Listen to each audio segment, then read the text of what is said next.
Welcome into Black and Gold Insider. This is the show where we get to meet the members of the Black and Gold a little bit better. I am Max Bretos, and this week, you know him, you love him. It is Nate Ordaz.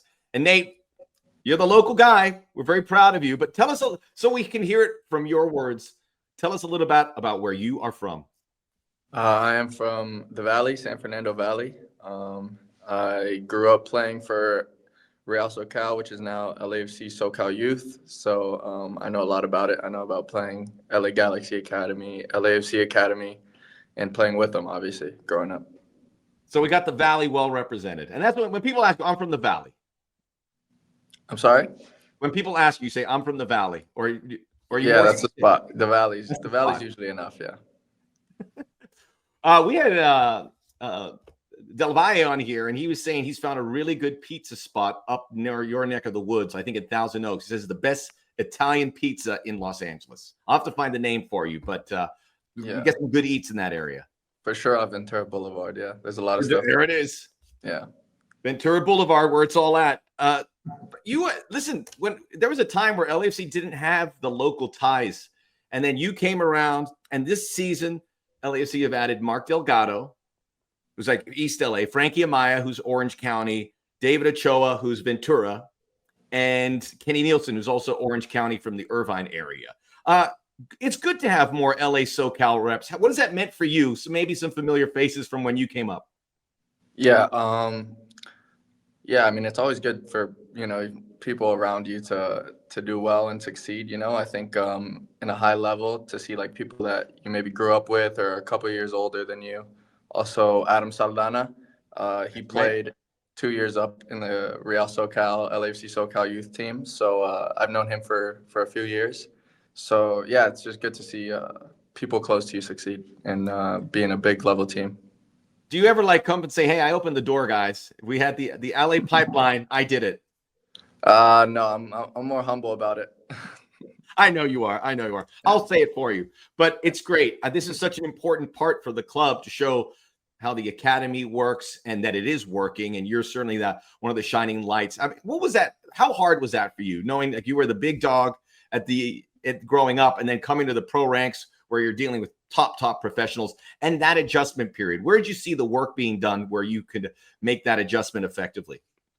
Yeah, I think, when you're the top player in an academy team, you kind of are used to being the top player, and always kind of everything working around you. And obviously that's not going to be how it is in a professional setting. Now everything's going to work around you when you're young. And, you kind of have to just change your change your mindset on it and just be more open to different things and, be positive about a lot and work your way up again. I think that's another thing, in academy, you feel like if you're the best player, one of the best players, you're at the top, you deserve everything, but, it's a different level and it's a different, just a whole different thing. That's hard. And a lot of guys don't make that transition. And you did it. 2025 has been a breakout year for you. Let's go back to when you started this season. What were the things you really wanted to work on so that you could make that jump? I wanted to score goals. I mean, I think that's important. I think I want to just be dangerous towards goal because, if you're helping the team win, then you got to get minutes. That's just what it is. If you're going to help the team win offensively and score goals or get assists or just be dangerous creating chances, you're more likely to get minutes than not. And the weight room? Because I saw you, I've seen you at the performance center. It's like guys been hitting weights. I think that's more God, honestly. And just getting older. I think I'm just getting a little bit bigger. But the working hard outside of the field also helps. Yeah, filling out. What are you most proud of what you've been able to? I know you want to keep building from this, and 2026 will be bigger and so on, and you're still a very young player. But what are you most proud of what you've been able to accomplish in this year where you've seen things break through on the professional ranks? I think just what I'm most proud of. Yeah, just getting all the opportunities that I have, starting a lot more games than maybe was expected of me from the coaches and just in general, I think just breaking that chain a little bit was I'm very proud of it. And, I'm still a whole lot of 2025 season left. Hopefully I could score more goals, get more assists, help the team win more games. And yeah, I mean, it's just the beginning, hopefully. Big goals this year. You got one against Messi and Inter. Got that big one in the preseason against Club America. Been working on your goal celebration? Yeah, I got a few ready to go. I haven't scored in the last few games, but I have one ready to go. This year, you also made a breakthrough for the El Salvadorian national team, and we know they have a fanatical fan base. Every time you would do something, we would look on our social media, and there'll be El Salvadorian flags, thousands of them. So they are really locked into you and the national team. How have you been received by El Salvador? Well, I think I always go in trying to win games, and it's a very important time around there. We're trying to qualify for the World Cup, and all these games matter a lot. And so far it's been good. We're still in the running for it. We have games coming up, and yeah, I mean it's big games. You had a big moment. You were going to go to the Gold Cup, and then LAFC qualified for the Club World Cup. That was a big moment for you. Obviously, you went to the Club World Cup, and you did get injured in that Chelsea game. But what was that decision and that process for you? It's crazy because all these good things happening at the same time. What was that time like? Yeah, I think it was a win-win for me. World Cup, Gold Cup. Obviously, the Club World Cup it's bigger. It's once every 4 years. So it was going to be, put ahead of the Gold Cup, which is more, every 2 years, I believe it is. So yeah, I think both would have been fun to do. Both would have been fun to be a part of, and I'm glad that I got to experience the little I did of the Club World Cup. Even just being with the team was cool. Big games, different teams from different countries, and seeing the different play styles. It was all just an experience. So I was happy with it. Great experience. Put it into the bank and keep going. Yeah. What was that conversation like with El Salvador? Hey, I'm going to have to. I'll see you later in the year. I'm going to have to skip this one, but I'll be back. Yeah, I think they understood. I think the players understood, the coaches understood that the Club World Cup, it doesn't happen very often, and most teams don't make it. I think there's a lot more teams that don't than do. So it was just a big opportunity for me and for the whole club. So yeah, I think everybody was pretty understanding. So the World Cup, as you know, coming up next summer, and we have a lot of LAFC players that are going to be within that sphere, and you are one of them. And it's a 48-team World Cup, so it's expanded. There's going to be 6, maybe 7 teams from our region. El Salvador are in a group with Panama, Guatemala, which has LAFC 2, Matty Evans, and Suriname. If you win the group, you are in. If you finish second, you go to a playoff. How do you feel about that? How close does that World Cup feel to you right now? Yeah, it feels very possible. I think every game, you have a chance of winning, even if on paper maybe you don't with some of them.